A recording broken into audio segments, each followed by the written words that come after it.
Début 2023, un choc monumental et inattendu s'est produit sur le net. Vous avez un nouveau meilleur ami en ce moment. Et effectivement, en ce moment, je passe beaucoup de temps à parler avec un logiciel qui s'appelle ChatGPT. ChatGPT. Célèbre ChatGPT 3.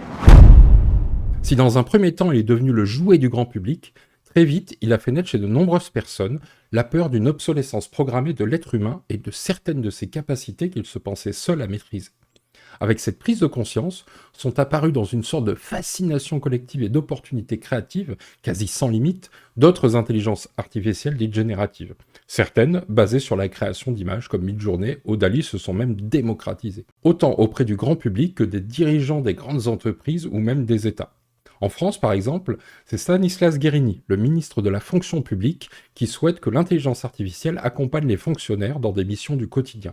Un ministre remplacé par l'intelligence artificielle, ça c'est pas pour demain, ça vous n'avez pas une crainte? Peut-être pas pour demain tout de suite, Ouais. mais en tout cas, je pense qu'on est au cœur du sujet aussi, sur des questions de transformation de métiers. Ça touche aussi les emplois publics. Et avec mes collègues Olivier Dussopt et Jean-Noël Barrot, on lancera d'ailleurs un groupe de travail sur cette question-là, qui doit nous occuper, parce que la transformation des métiers, c'est au cœur des défis qu'on a à appréhender.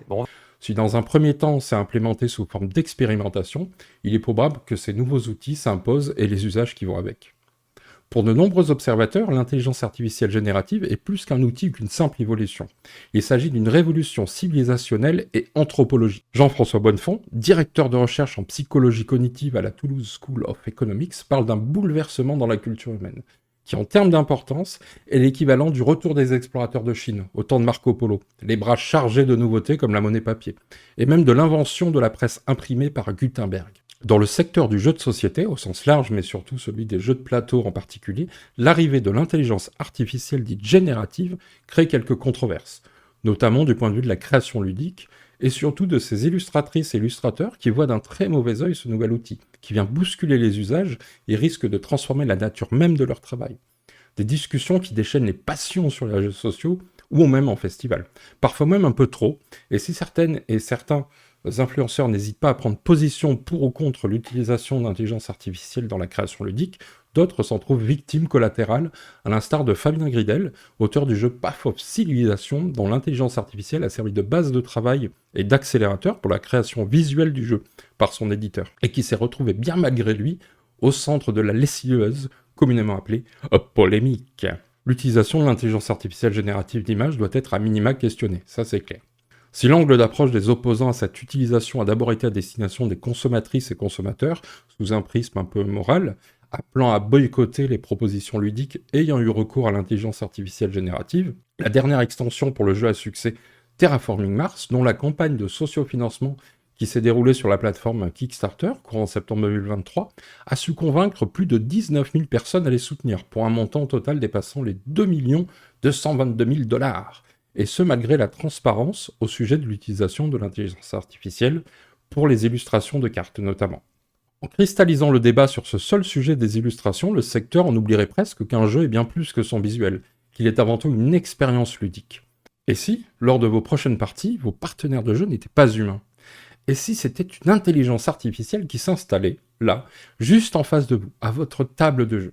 C'est ce que propose le géant Mattel en annonçant le tout premier jeu de plateau intégrant l'intelligence artificielle à son gameplay avec Pictionary versus intelligence artificielle. Arrivé en France en 1987, le Pictionary, très certainement l'un des jeux de dessin les plus connus et peut-être même les plus vendus au monde. En 2020, il était déjà à plus de 38 millions de boîtes qui avaient été coulées depuis sa création dans le monde. Bonjour, entre deux pubs, on va faire un nouveau jeu. Vous allez voir, c'est génial. Je tire une carte. Dessus, il y a un mot. Et j'ai 1 minute pour vous le faire deviner. Rien qu'en le dessinant. C'est parti. Rayon. Hein Fort.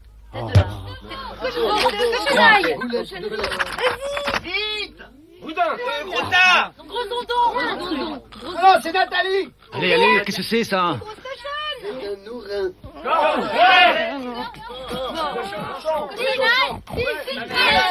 Trop tard.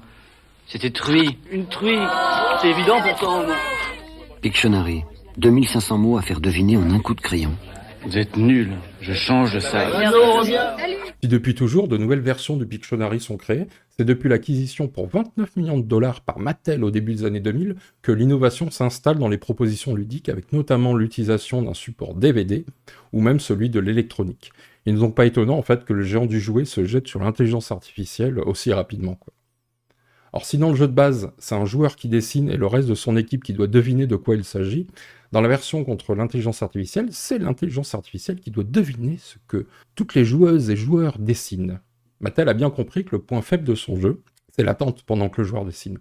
Ce temps mort qui casse le rythme de la partie. Surtout dans un monde d'immédiateté où l'attente est de plus en plus bannie des usages. Notamment dans le jeu de société, où des mécaniques comme faire passer son tour à une joueuse ou un joueur ont peu à peu disparu. Où ne pas jouer est vécu comme une faute ludique maintenant. Dans cette version de Pictionary, tout le monde est toujours actif, impliqué émotionnellement, aussi bien dans son propre dessin que dans celui des autres. Car au-delà du fait de devoir faire deviner son mot à l'intelligence artificielle, on doit aussi parier sur la réussite de cette dernière à deviner ou pas le dessin des autres. Donc on garde le gimmick du jugement artistique qui est souvent le déclencheur de tant de franches rigolades, tout autant de vexations passagères d'ailleurs. On ne dira pas les noms, mais il y en a. Pour pimenter le jeu et casser la routine, Pictionary versus intelligence artificielle intègre tout un tas de défis comme dessiner les yeux fermés ou sans utiliser les mains par exemple. Que d'idées! Évidemment, l'intelligence artificielle n'est pour l'instant que virtuelle, elle se matérialise donc au travers de votre smartphone ou tablette sous forme d'application. Le service utilisé n'est pas développé par Mattel, et c'est ça qui est intéressant, c'est celui développé par Google, appelé QuickDraw. Donc c'est un service d'intelligence artificielle qui est disponible sur le web et alimenté par le grand public depuis 2016. Le service nous invitait à dessiner l'image d'un mot ou d'une phrase écrite à l'aide de la souris, afin que l'IA puisse l'identifier. À l'époque, au-delà de l'aspect ludique de l'expérience, c'était la réflexion qu'il fallait avoir avant de proposer son dessin, pour qu'il soit bien interprété. Parce que faire des voiles en forme de demi-lune, etc., ça ne pouvait pas donner un voilier forcément. En 7 ans d'entraînement et des millions de contributions, il est facile d'imaginer à quel point QuickDraw doit être capable de reconnaître les dessins des piètres artistes que nous sommes pour la plupart d'entre nous, surtout moi. Il ne s'agit pas non plus d'être naïf sur l'arrivée d'une telle technologie dans le monde du jeu. Plusieurs questions vont se poser. La première est évidemment celle de l'utilisation de nos données personnelles. Le jeu est certifié par l'ESRB, qui est l'organisme d'autorégulation qui attribue les classifications d'âge et de contenu aux jeux vidéo et applications mobiles pour l'Amérique du Nord. Et l'éditeur annonce être en conformité avec la loi COPPA aussi, qui encadre donc la protection de la vie privée en ligne des enfants. C'est une loi très importante. Nous, on l'a vu sur les médias ludiques en France, notamment sur YouTube, parce qu'en 2019, la Federal Trade Commission, donc qui a le pouvoir d'appliquer la loi COPPA, a infligé une amende de 170 millions de dollars à YouTube, notamment en matière de suivi de l'historique de visionnage de mineurs, afin de faciliter la publicité ciblée. Donc en conséquence, YouTube avait fait évoluer son règlement en obligeant les créatrices et créateurs de contenu à préciser si leurs vidéos étaient clairement destinées aux enfants, pouvant exposer celles et ceux qui ne le faisaient pas des amendes allant jusqu'à 42 000 dollars. À l'époque, on se souvient, pour les plus anciens d'entre nous, quelques médias ludiques s'étaient d'ailleurs inquiétés de ces annonces à l'époque, puisqu'il n'y avait pas que ça comme conséquence, il y avait aussi la désactivation des commentaires sous les vidéos, une partie de démonétisation, puisqu'on ne pouvait pas fournir de pubs ciblées à cause du jeune âge, etc., etc. Malgré tout, ces garanties sont-elles suffisantes pour ne pas s'en inquiéter? C'est peut-être aux médias ludiques et à tout un chacun d'y être attentif. Autre questionnement légitime, c'est celle du coût environnemental de cette technologie. Le numérique est un réel gouffre énergétique qui représente, selon les estimations, à lui seul 4% des émissions totales de gaz à effet de serre. À cela s'ajoutent ses besoins en eau, car pour bien fonctionner, les serveurs et les data centers servant à l'intelligence artificielle ont besoin d'être refroidis. D'après le rapport sur la durabilité environnementale 2022 de Microsoft, entre 2020 et 2022, ces besoins en eau ont augmenté de 52%. En exemple, pour répondre à 20 ou 50 questions, ChatGPT nécessite l'équivalent d'une bouteille d'eau d'1,5 litre. En moins d'un an, le site a été visité plus de 10 milliards de fois.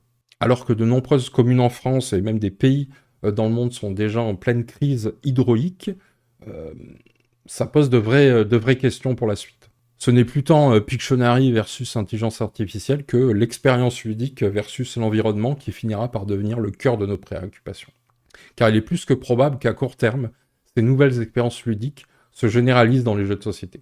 Au-delà des nouveaux gimmicks qui vont apparaître, il y a surtout une demande à satisfaire. S'il était anecdotique au début, il y a quelques années, le jeu solo s'est imposé comme une pratique courante au même titre que le jeu à plusieurs. Les modes solo se sont ajoutés dans de nombreuses boîtes de jeux, puis sont devenus des propositions ludiques à part entière. À tel point qu'il n'est pas rare d'avoir des rayons consacrés aux jeux solo dans les boutiques spécialisées. Avec ces multiples propositions, les joueuses et joueurs sont aussi devenus plus exigeants. Là où il y a quelques années, les modes solo étaient basés sur le simple fait de battre son propre score ou celui proposé par l'auteur du jeu, à l'instar d'un auteur comme Uwe Rosenberg par exemple, d'autres auteurs sont parvenus à créer des modes de jeu solo pouvant donner l'impression d'affronter de véritables adversaires, recréant l'illusion d'un jeu à plusieurs. C'est le cas avec des auteurs comme David Turczi ou Alexis Allard. Donc l'intelligence artificielle apparaît alors comme un formidable outil de développement de mode solo, un adversaire qui apprend, s'adapte et évolue en même temps que nous. Un adversaire capable de fournir à chaque partie l'expérience optimale recherchée. Et si finalement, l'intelligence artificielle ne devenait pas notre meilleur partenaire de jeu ?